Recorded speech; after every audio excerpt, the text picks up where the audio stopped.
Unfollow Instagram Nikita Mirzani. Loli ganti identitas, nama baru disorot. Laura Mezani Mawardi putri sulung artis Nikita Mirzani kini menjadi sorotan. Loli kepergok meng-unfollow Instagram sang mama, Nikita. Loli bahkan mengganti identitasnya. Ya, remaja yang kini tengah mengenyam pendidikan di London itu mengubah namanya. Hal tersebut dilakukan Loli di akun Instagram pribadinya Akeong1 Aurab.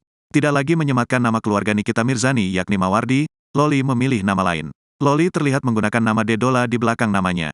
Tak cuma itu, Loli juga menyematkan nama Brenguel di tengah namanya. Seperti diketahui, Dedola adalah nama keluarga Antonio Dedola, mantan suami siri Nikita Mirzani. Tampak percaya diri, Loli kini mengubah identitas sekaligus pengguna Instagramnya dengan nama Dedola. Hal itu tampaknya juga yang jadi alasan Loli masih meng-follow mantan ayah sambungnya. Bahkan yang lebih mengejutkan, Loli hanya mengikuti satu akun Instagram yakni Antonio Dedola saja. Atas keputusannya itu, Loli belum memberikan klarifikasi atau penjelasan. Sementara itu, di akun Instagramnya, Antonio Dedola tampak masih menyimpan fotonya dengan Loli. Tak cuma dengan Loli, Antonio juga masih menyimpan fotonya dengan Azka dan Arkana, putra Nikita Mirzani.